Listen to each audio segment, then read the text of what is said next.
인터넷에 또 다른 르네상스가 온 지 한 달은 좋긴 하는 이 시점, 그 이름도 찬란한 리네상스. 리시빙 트랜스미션족들이 고결하신 우리들의 구원자 김창섭 디렉터님을 숭배하며 수많은 찬송가들을 만들어내고 있는 리쌍구족들의 봄이라고 할 수 있습니다. 누구보다 빠르게 조롱엔 동참했지만 늘 단물 다 빠지고 나서 리뷰하는 마리게답게 미디어아트 편에 와서야 리뷰하게 되었고요. 이 글을 쓰는 시점은 신창섭의 대표작 다 해줬잖아가 574만 조회수일 때입니다. 리뷰한구족의 리뷰도 한번 공짜로 즐겨볼까요? 훌륭한 선전이 꼭 훌륭한 예술이라고는 할 수 없지만 훌륭한 예술은 언제나 훌륭한 선전이다. 프로파간다라는 말을 선전으로 번역한 말이지만 조지 버나드 쇼, 엠패트리 등등의 사람이 예술이 가진 전달력을 비꼬듯이 찬양하는 말로 널리 사용된 표현입니다. 그렇다면 반대는 어떨까요? 훌륭한 선전이 훌륭한 예술로 평가받을 수 있을까요? 리슨족들의 이 발버둥과 몸부림 역시 하나의 훌륭한 예술일 수 있을까요? 이 질문을 마음속에 새겨놓고 김창섭 디렉터가 신이 된 맥락을 한번 간단하게나마 돌아봅시다. 이번 정상화 사태는 파고들면 끝도 없기 때문에 가사 등에서 주로 사용되는 맥락인 리폼대전을 기반으로 깔고 가야 됩니다. 메이플엔 서버가 두 개 있습니다. 아니 정확히는 있었습니다. 하나는 우리가 알고 있는 평범한 메이플, 그리고 나머지는 BM 구조로 바꾸고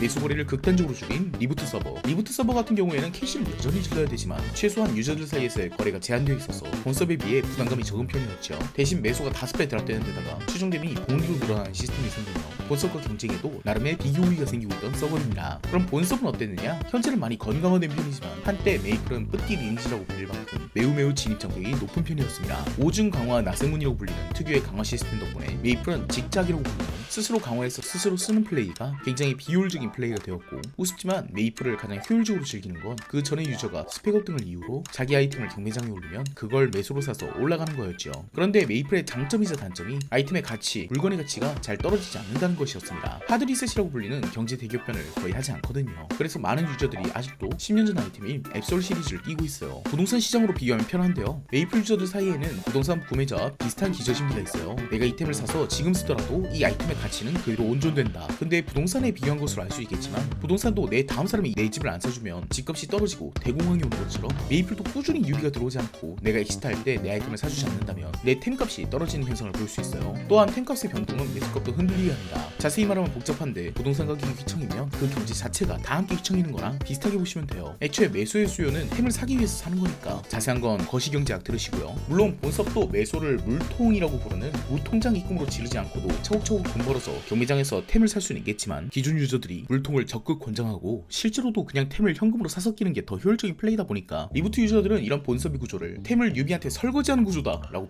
비아냥거리면서 설거지론의 표현인 퐁퐁한 데를 사용해서 본섭이 아니라 퐁섭이라고 불렀습니다. 혹은 애초에 쌀 사먹으려고 게임한다는 의미의 쌀먹이란 표현을 그대로 사용해서 쌀섭이라고 부르는 경우도 많았고요. 메이플 유저 전체를 비하하는 명칭인 매숭이를 그대로 갖다 붙여서 퐁숭이 혹은 쌀숭이로 표현하는 것이 요즘의 트렌드라고 볼 수 있습니다. 반면 본섭도 리부트가 그렇게 곱게 보이진 않았겠죠. 옛날에는 리부트가 시골 서버였기 때문에 그다지 싸울 일도 없었지만 그 이유는 리버즈의 최종된 변경으로 인해서 리부트가 급격하게 인기를 얻게 되니 본서버 유저들은 두 가지 문제를 안게 된 겁니다. 특히 중소가금 유저들 사이에서요. 하나, 중소가금까지는 리부트가 유리했습니다. 고가금 입장에선 직작을 해야 되는 리부트가 아무래도 최종됨이 어쩌고 해도 불리하죠. 강화 2개가 없는 서버이니만큼 그만큼 약하거든요. 하지만 메이플의 중소가금까지는 리부트가 훨씬 더 유리하고 수많은 방송인들이 실제로 리부트를 플레이하면서 몇 달 안에 일정 이상의 스펙을 올리니까 박탈감이 장난 아니게 된 겁니다. 중소가금인데 왜 박탈감이 생기냐고요? 메이플 기준 몇백만원까지는 중소가금입니다. 메이플에 몇백만원 박았는데 돈 안 쓰는 리쌍 구족들이 더 많은 컨텐츠를 즐긴다고 하면 좀 그렇겠죠? 둘, 리부트에 뉴비가 많이 들어간다는 말은 본서버에 유입되는 뉴비가 줄어든다는 말이 됩니다. 메이플이 함께 성장해 나가는 게임이면 모르겠는데 본서버는 보보보 사태, 공정위 사태 등등 다양한 떡밥으로 누워 제끼는 상황이었고 리부트는 그 타격을 좀 덜 있는 입장이었으니 본서버의 뉴비가 리부트를 흡수되는 마당이었어요.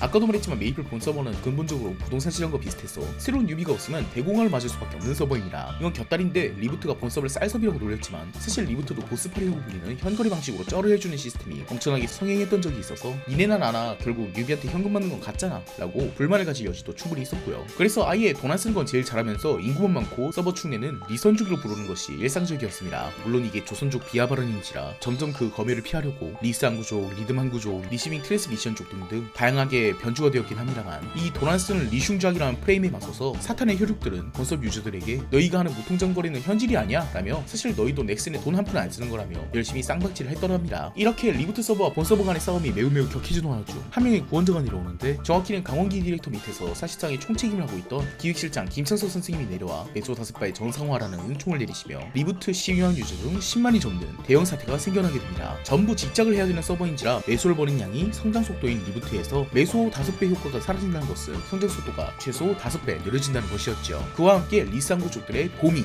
시작됩니다. 리쌍 구족들이 리듬 한 구족으로 변하는 가장 근본적인 기저심리는 심술입니다. 요즘은 본서버 유저들을 노골적으로 비난하지만 사실 창팝이라고 불리는 고전 작품들, 대표적으로 리국가인 온세상의 리선족이라든지 최초의 AI 노래인 김창섭 네가 만든 월드를 보면 이게 김창섭을 까는 노래인지 찬양하는 노래인지 맥락을 모르면 분간할 수 없게 되어 있습니다. 김창섭 네가 만든 월드가 로아길에 업로드되어 있고 그 노래가 나올 때가 한창 김창섭 디렉터가 욕을 먹을 때라는 점을 생각하면 최초의 노래부터가 심술이 그득그득한 상태로 여기서 김창섭 디렉터를 찬양하며 메갤럼들 꼬아서 죽으려고 하겠지? 라는 그 마음 깊은 퉁명스러움이 창팝의 초반을 견인했죠. 초기 작품들의 흐름을 보면 결국 자조와 비웃음이 섞여있는 조롱입니다. 물론 메벤남들의 템플릿이라고 하는 객관적으로 얼팅이 터지는 멘트들이 초반의 작품들에 많이 차용되었기 때문에 맥락을 빨리 파악하는 사람이라면 200을 지르고 시작하면 시급 5,000원 벌면서 넷플릭스 유튜브 보면서 게임하다는 개소리를 돌려서 까는 거구나 라고 충분히 유추할 수 있긴 하겠지만 그걸 오히려 칭찬하고 붙돋우면서 리스한구족인 스스로를 까는 듯한 바이브로 마치 영상돈의 족같은 거 오면 야 노래의 선율 자체는 훌륭하네 라고 하면서 이악 물고 같이 듣는 사람들 심통나게 하려는 그 심리가 저는 굉장히 마음에 들었어요. 메벤남의 템플릿을 그대로 이용하는 것을 넘어서 아예 김창석 디렉터의 찬송가를 만들면서 사실 그가 한 것은 우리를 구원한 것이다. 10만 리슝적들을 일제히 제거한 것은 게임 건강화를 위한 정상화의 길이다 라며 건강화, 정상화 따위의 가장 큰 희생자가 본인 스스로임에도 불구하고 그것을 찬양하는 듯 심술보가 가득 차서 말하는 것이 매력적이었죠. 다시 원래 질문으로 돌아와 봅시다. 선동과 선정은 훌륭한 예술이 될 수 없을까요? 이 질문보다 조금 더 쉬운 예를 들어보죠. 사회에 대한 조롱과 비웃음을 예술로 승화한 사례가 없을까요? 있죠. 수없지 많죠. 블랙코민이라는 장르가 바로 그거잖아요. 우리의 현상을 비웃고 조롱하면서 사회구조 전체에 대한 짜증을 내는 것. 보통은 사회구조를 바꾸고 싶은 사람은 울기도 하고 화를 내기도 하고 나가서 피켓을 들거나 항의하기도 하지만 아예 그 구조에 정이 떨어져 버린 사람들은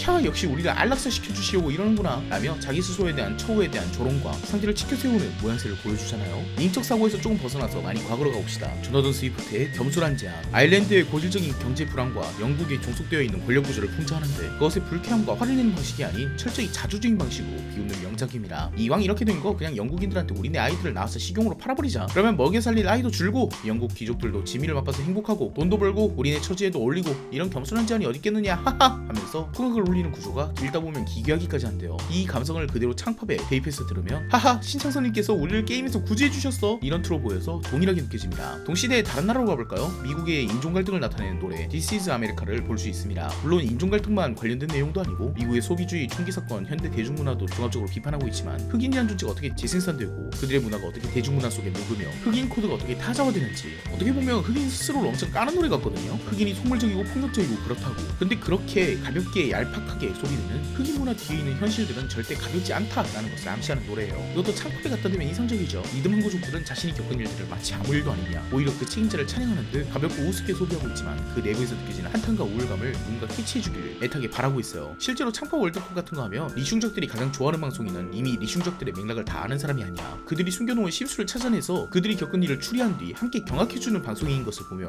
This is America처럼 가볍고 경쾌한 그리고 폭력적인 가사들 속에 숨겨놓은 현실에 대한 분노와 심술을 자조로 전시해놓은 것을 알아주길 바라는 조롱과 자조의 예술이 드러납니다. 결국 창팝은 일종의 선전입니다. 우리가 이렇게 억울하고 힘들었으며 내가 얼마나 경험없는 일을 보았는지 그리고 그 희생자로 우리가 지목된 것이 얼마나 짜증나는 일인지를 말하는 동시에 나는 이제 저 구조에 대해서 일말의 애정도 없다는 양 웃으면서 이야기하고 있지만 정말로 관심 끊고 저버린 인간들이면 애초에 리듬 한 구족짓도 안 하겠죠. 스스로의 억울함을 선전할 수밖에 없는 겁니다. 그리고 그들의 선전은 꽤 적중했고 대중들에게 인상 깊게 남았습니다. 물론 그들은 작곡은 하지 않았지만 뮤직비디오와 작사를 맡으면서 저는 처음으로 AI 노래 시대 보면서 작사가가 이렇게 중요한 거구나 라는 걸 알았어요. 말맛과 운율감이 있어야 AI 노래도 기가 막히게 뽑더라고요. 가사에서 블랙 코미디 감이 있어야 더더욱 회자되고 감동을 주는 느낌이에요. 선전과 조롱이 예술이냐 하면 거기에 동의하지 않는 사람들도 많겠죠. 사실 선전이 예술이라고 주장한 사람의 대표주자로 나치 독일의 괴벨스도 있었고요. 그런데 사회주의 리얼리즘이나 나치 독일의 영화 등등은 적대국들 사이에서도 예술적 가치 하나만큼은 인정받았던 적도 많습니다. 메벤남들이 본섭에서 재획할 때 창팝을 들으면서 한다는 제보도 속속들이 들리는 편이고요. 그러니 그 질문에 대한 답은 스스로 하는 것으로 하고 예술이든 아니든 우리는 창팝의 시대에 잠시 살고 있다는 것을 리네상스에 살고 있다는 것을 새삼 돌아보는 게 좋지 않을까 싶어요. 그런데 지금 리뷰하면서 생각하는 건데 창팝의 본질이 심술에 있다고 했는데요. 요즘 가면 갈수록 심술과 블랙 코미디는 줄어들고 노골적으로 혐오만 드러나는 것 같아서 좀 재미가 덜해지긴 했어요. 이런 말 하면 재미가 덜해졌다니 난 늘 새롭고 웃긴데 너 풍숭이지? 할 수 있지만 창팝의 초창기 감동 명언들 사라질 운명 해주면 그저 감사할 뿐. 날먹 신나는 날먹, 게임에 200도 안 쓰는 마인드가 리선조, 강원기의 똥을 열심히 치우는 작업장 킬러 등등 찬양 속에 담긴 심술, 블랙 코미디가 굉장히 주요하게 작용했는데 요즘은 매변남들을 노골적으로 까다 보니까 골개미가 많이 사라진 느낌이라 아쉬워요. 원래는 해악에 더 초점이 맞춰진 느낌이었는데 요즘은 풍자에 더 초점이 맞춰진 느낌? 그러니까 이 자리에서만큼이라도 저는 찬양을 하도록 하겠습니다. 걱정 마세요. 제가 구원하리라. 난 해야만 했네. 게임의 건강을 위해. 오늘 리뷰 여기까지 하겠습니다. 끝까지 봐주셔서 감사합니다.